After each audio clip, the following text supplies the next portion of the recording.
I don't have slides today, so y'all just have to look at this the whole time. Sorry. It's just the way it is. I don't think it needs slides for this. And it's not going to be super long.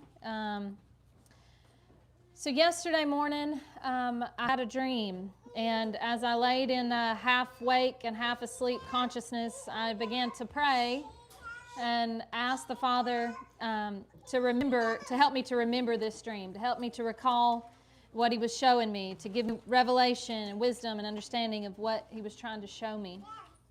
But instead of interpreting my dream, He then took me to a dream that Dominic had shared with me sometime before Sukkot. I believe it was before Yom Teruah. Or after Yom. Okay, I thought it was between, so it was at Yom Kippur.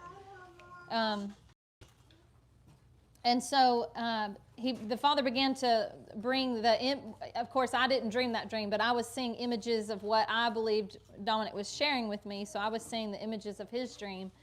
And so I've asked Dominic if I could share that dream with you today, and he's given me permission. So in his dream, there was an island, and there were people on this island, including faces that he recognized as people from Alarming Truth. That were on this island, but there were also faces of people that he didn't know. And all of a sudden, giant Sasquatches came and took some of the people. And those of us that were still on the island were distraught at what to do and didn't know where these other people were being taken. But then we discovered that they were being taken to a stronghold, and we decided to make war and go after them. And so as Dominic first told me that dream, I didn't have any understanding except for the obvious that the Sasquatches were likely unclean spirits and that people were being taken captive into the same stronghold. And so I told Dominic then that I believed that that was all I really knew, and that I believed it was a prayer assignment and that we should pray for further revelation. And so yesterday morning, as the Father brought it back to my remembrance, He gave me revelation that this is a now dream, and the island was Sukkot, as we were an island, separated from the world and isolated. And during Sukkot, Sasquatches, or rather unclean spirits, began snatching people and taking them captive in their stronghold. And remember, strongholds, of course, are in the mind. The enemy is plundering from the camp through various unclean spirits, spirits of offense, spirits of division, lying spirits, spirits of discord. And these Sasquatches, these are the Sasquatches that are carrying them off and holding them captive.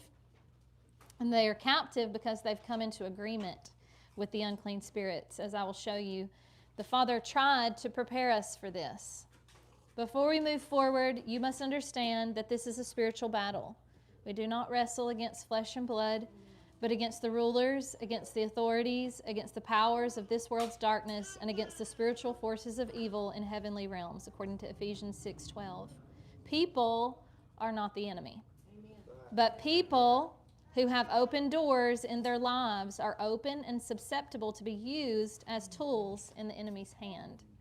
Because Romans 6:13 says, "Do not present the parts of your body to sin as weapons of wickedness, but present yourselves to God as those who have been brought from death to life, and present the parts of your body to Him as weapons of righteousness."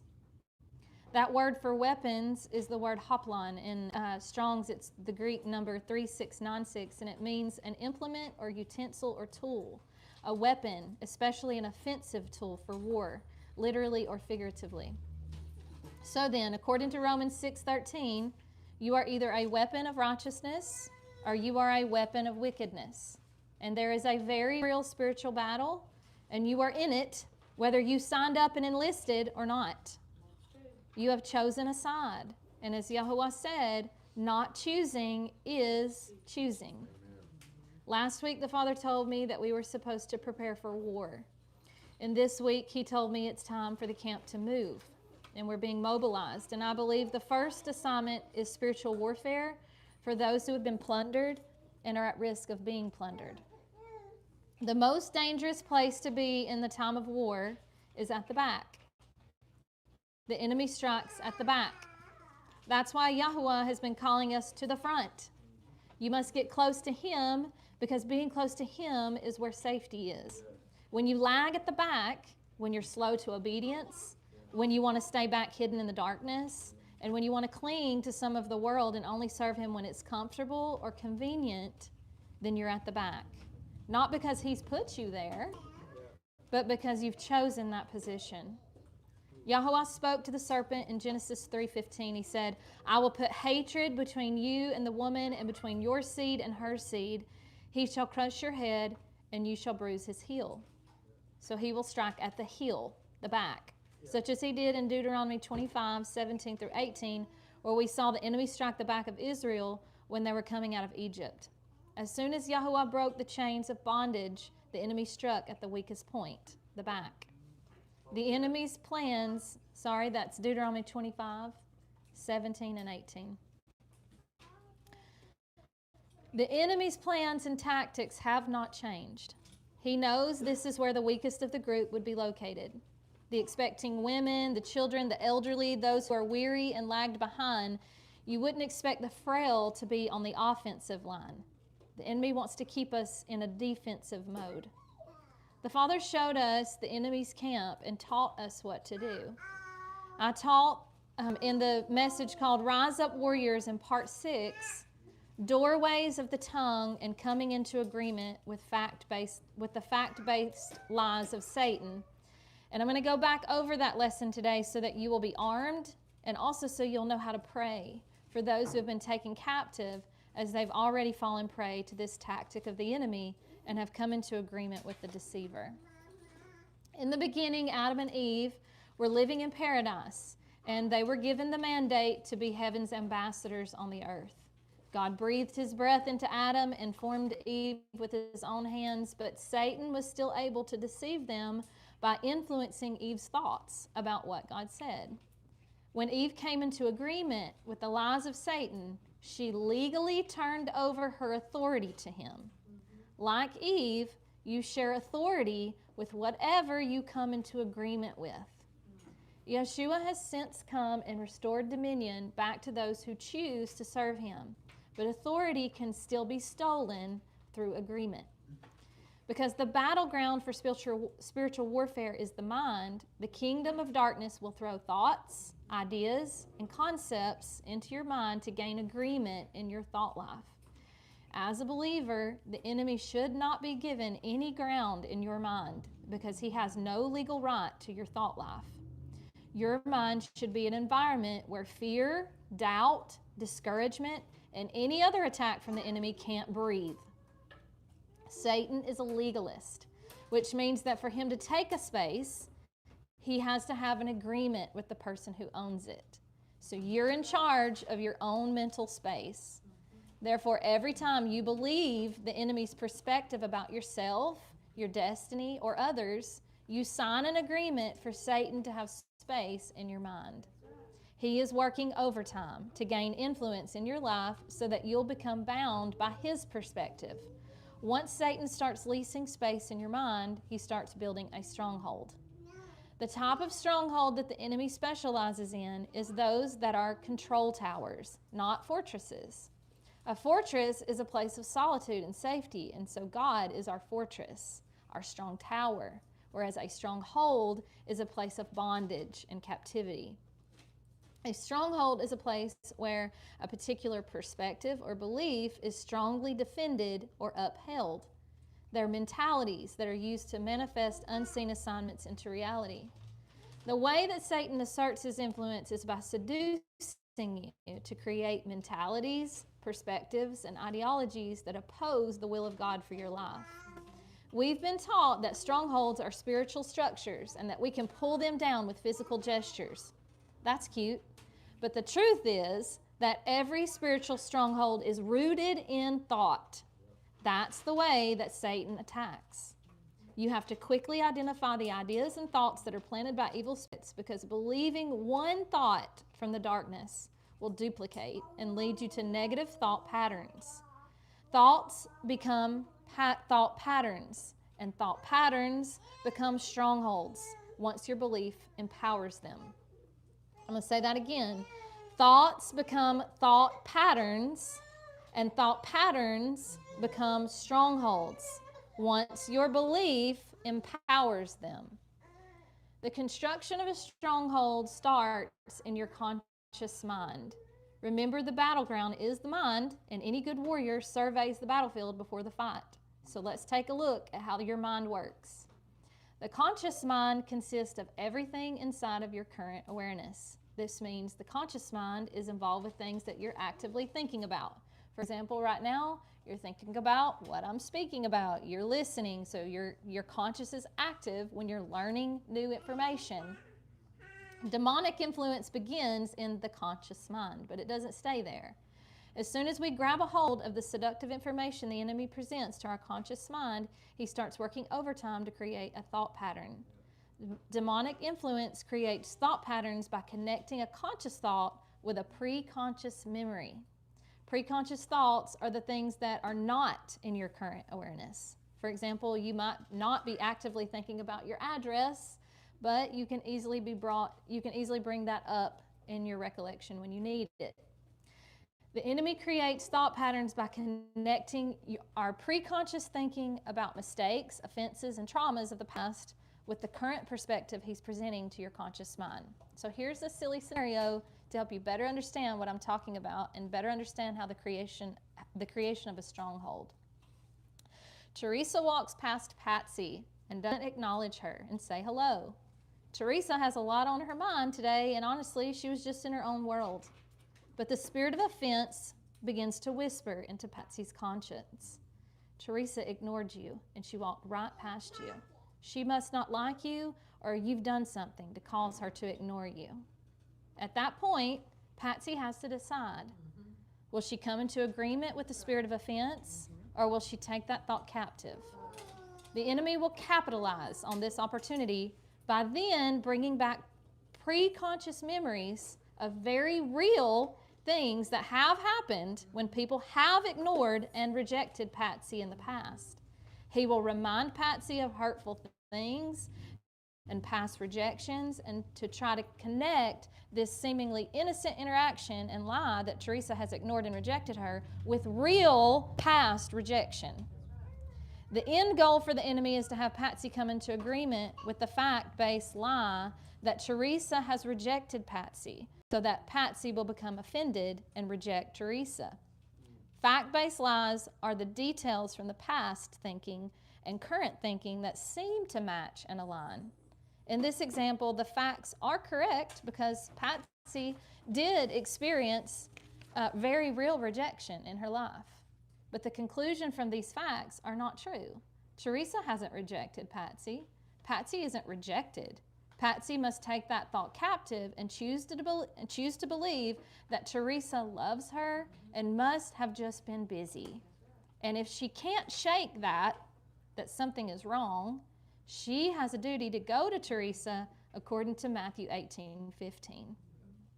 If your brother sins against you, go and confront him privately. If he listens to you, you've won your brother over. If Patsy chooses to hold on to her offense, the conscious thoughts and the preconscious thoughts that are held together by fact-based lies work in repetition to create thought patterns. The negative thought that roams free is never taken captive, doesn't simply fade away. It grows. It becomes an attitude, a belief. And at that point, you've begun to align with a lie. And your belief system acts like a lens. It colors how you'll see everything and everyone around you. You'll naturally start looking for evidence in your environment to confirm the lie that you've accepted. Patsy, in this example, will begin to look for more evidence that Teresa has rejected her and doesn't love her. Strongholds are the enemy's construction. Layer by layer, he lays bricks of deception, shame, rejection, fear, trauma, until the soul feels caged. And more often than not, he assigns demonic influence to reinforce the lies like parasites feeding off pain. Our instruction from Yahuah is to try to free them from these strongholds. So how do we do that? If you've been brought into someone's confidence and they share with you how they have come into agreement with offense against a brother. It's our job to remind them what is righteous. Galatians 6:1 says, "Brothers, if someone is caught in a trespass, you who are spiritual should restore him with a spirit of gentleness. But watch yourself, or you also may be tempted."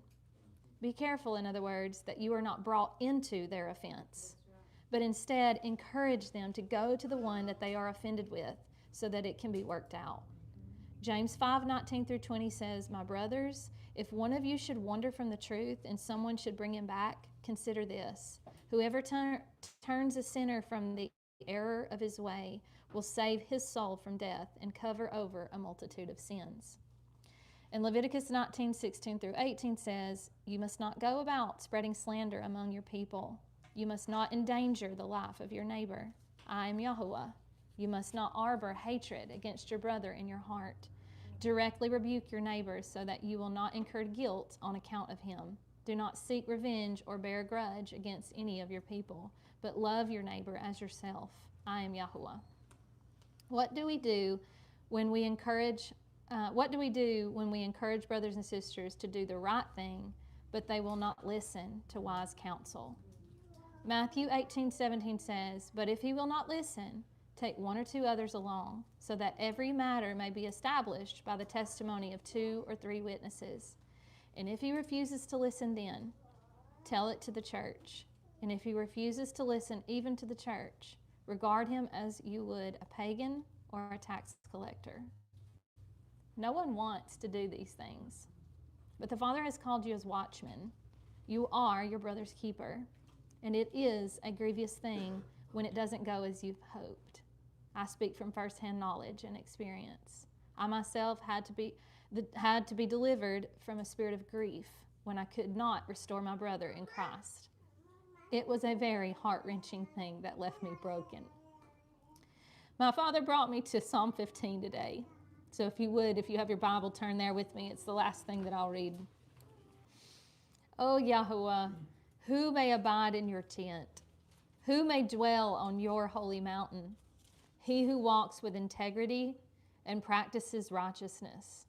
He who speaks the truth from his heart, who has no slander on his tongue, who does no harm to his neighbor, who casts no scorn on his friend, who despises the vile, but honors those who fear the Lord, who does not revise a costly oath, who lends his money without interest and refuses a bribe against the innocent. He who does these things will never be shaken." Father has been, from various words that I've shared with Stephanie and Mom, and you've heard them both as well, because last week I read you the one about prepare for war. I think the boys may have turned me off.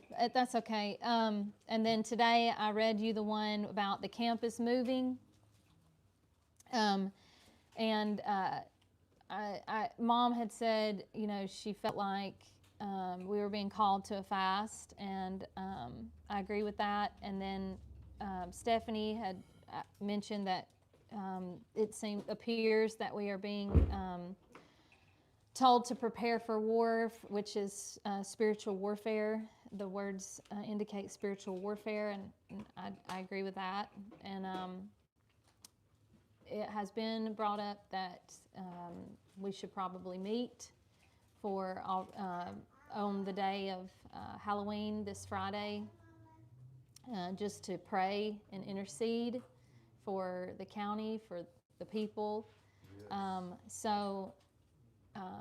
I would definitely like to do that. Meet here Friday for worship and intercession, prayer, warfare, and if you feel led, I think it would be important for the body to fast next week. What I feel like the Father has shown me is if everyone would be willing to fast 1 meal a day. So in other words, you don't have to fast every meal the whole time. If that's what the Father shows you to do, absolutely do that. But if everyone would just commit to a meal a day until we meet on Friday, then I think that would be good.